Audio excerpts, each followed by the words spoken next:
Good morning বন্ধুরা, আশা করি তোমরা সকলেই ভালো আছো। এই দেখো, আর তোমরা তো অনেকেই জানো আমি বাবার বাড়িতে এসেছি। আজকে আমি আমার সঙ্গে তোমরা যাই হোক, আমি যখনই আসি আমার দিদিকে আমি একটু ফোন করে ডেকে নিই, কারণ দিদি না থাকলে না সত্যি আমাকে ভালো লাগে না। এই দেখো, সকালবেলা ঘুম থেকে উঠে মা বললো টিফিনে কী করবি।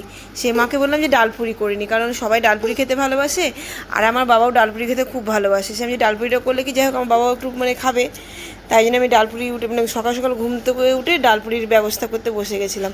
সেই ডালপুরিগুলো আমি বেড়ে দিলাম আর আমার দিদি ভাসছে, আর ওদিকে আমি প্রেশারে সবজি করে নিয়েছিলাম আলুর। আর সবাই মিলে এখন জেদ ধরেছে নদী যাবে বাচ্চাগুলো। সেলাম ঠিক আছে। আর এদিকে দেখো, বাড়িতে তো যাই হোক কিছুই তো সেভাবে মুখে মাখার সময় পাই না, কারণ কুটুসকে নিয়ে বাড়ির কাজকর্ম করতে একদম পারি না। সে একটা প্যাক তৈরি করলাম, প্যাক তৈরি করে আমরা সবাই মিলে মুখে মেখে নিয়েছি। আর মা ওদিকে রান্না বান্না করছে। এই যে মা আজকে পাবদা মাছের ঝোল করেছিল, আর সবজি করবে কি কাটাকুটি এখনও হয়নি। ভাত আর পাবদা মাছের ঝোল বসিয়েছিল। আর আমরা নদী যাবো বলে রেডি হয়েছে, ঠিক সেই সময় মামি এসেছিলো। সে বললাম যাক ভালোই হয়েছে, তুমি আমার ছেলেকে নিয়ে খেলা করো আর আমরা সবাই মিলে ঘুরে আসি নদী থেকে। এই দেখো, আমরা এখন সবাই মিলে নদী চললাম। কি বলবো, আগে বিয়ের আগে তাও প্রায় মাঝে মধ্যে আসা হতো, কিন্তু এখন একদম আসা হয় না। আর আগে নদীতে অনেকেই স্নান করতো, এখন সেইভাবে নদীতে লোকজন নেই। আমরা এসে দিচ্ছি একদম একটাও লোক নেই নদীতে। সেই দেখো জল দেখো কত শুকিয়ে গেছে, এতটাই জল শুকিয়েছে যে হেঁটে হেঁটে নদীর ওপার যাওয়া যাবে। আর আমাদের গুনগুন কোয়েল ওরা তো খুব খুশি নদীতে জল পেয়ে।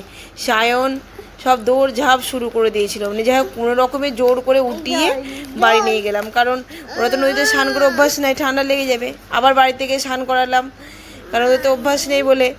আর এদিকে গুনগুন জেদ ধরেছে মাছ ধরবে বলে।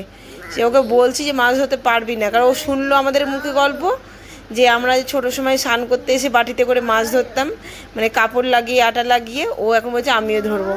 সে আমার মাসিকে যাই হোক দেখা হলো নদীতে এসে, মাসিকে বললাম, বললো দাঁড়া আমি নিয়ে আসছি। মাসি বাড়ি থেকে আটা কাপড় বাটি নিয়ে আসলো। এই দেখো মাসি এখন মাছ ধরতে শুরু করেছে গুনগুনের জন্য। গুনগুন মাসির পিছন পিছন যাচ্ছে যে কেমন করে কি করছে ও দেখবে। আর দেখছো নদীর ওপারে কি সুন্দর পরিবেশটা। আগে তো প্রায় দিনই নদীতে আসতাম, জলও কমতো, কিছুদিন পর তো আরও জল কমে যাবে। এই দেখ আমি দেখছো বসে বসে স্নান করছি, স্নান তো করিনি সেভাবে, হালকা করে সব করলাম, জলেই ভিজা হয়েছে। বাড়িতে গিয়ে আবার সবাই স্নান ধান করেছি। আর এই গুনগুনকে দেখো শুধু হাঁটতে হাঁটতে নদীর ওপারের দিকে অনেকটা চলে যাচ্ছে, ওকে বারণ করছি কিছুতেই শুনে না। এই দেখো মাছ ধরেছে, কিছুটা ছোট ছোট মাছ উঠেছে, বেশি উঠেনি, অল্প কয়েকটা। সে মাসে বললাম ছেড়ে দাও, আর মাছ ধরতে হবে না, কারণ বড় হলে তাও যাই হোক বাড়িতে নিয়ে যাওয়া যেত, এত ছোট ছোট মাছ নিয়ে গিয়ে লাভ নেই। এই যে গুনগুনকে এখন মাছগুলোকে এখন জলে ছেড়ে দিল। ও বলছে মা এর পরের দিন আবার আসবো দিদুন বাড়িতে, আবার নদী আসবো। আনলাম ঠিক আছে দেখা যাবে, আজকে বাড়ি চ তো। আর এই দেখো আমার মেয়ে এখন কচুরি পানার ফুলগুলো সব এদিক ওদিক থেকে পেরে নিয়ে আসলো, অনেকগুলোই ছিল। ও বলছে মা এটা কী ফুল, আমি যে কচুর পানা ফুল, বলছে কী সুন্দর, আমি পারবো। আমি যে ঠিক আছে পার। এই দেখো সবাই মিলে হালকা করে একটু সান্ধান করে এখন বাড়ি চললাম, বাড়ি থেকে এখন সান্ধান করবো। কোথায় থেকে চলে এসেছি, এখন খাওয়া দাওয়া হয়ে গেছে, ছেলেকে খাইয়ে ঘুম পাড়ালাম। আর এখন একটু মেয়েকে ডাক্তারের কাছে নিয়েছি হোমিওপ্যাথি।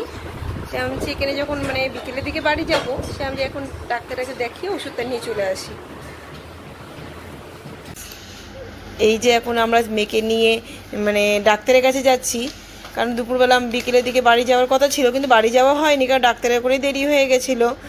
আর ডাক্তারের ওখান থেকে দেখছি এতটাই দেরি হয়ে গেছিলো। আর আমার ছেলের তো যাই হোক নববর্ষে সেভাবে জামা কাপড় কেনা হয়নি, আগের দিন কিছুটা কেনাও হয়ে যাবে।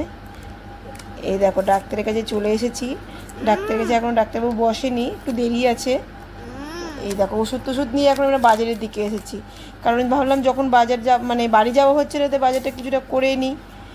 এই যে আমার ছেলের জন্য এই ড্রেসটা কিনেছিলাম, আরও কয়েকটা দেখেছিলাম, তারপর একটা গেঞ্জি সেট নিলাম, কারণ কোনটা নিয়েও ঠিক বুঝতে পারছিলাম না।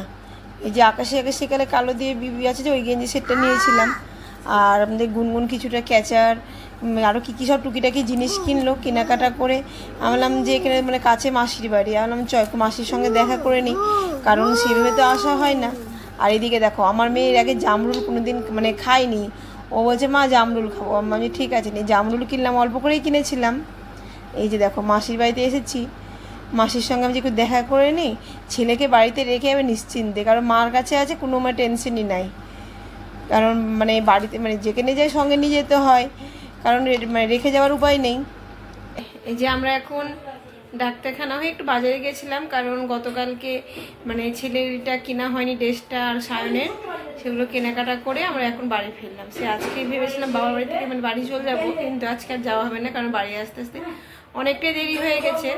সে আজকে থাকবো, কালকে সকালে চলে যাব। সকালে যাই কি বিকালে যাই হবে, দেখি কালকেই যাবো।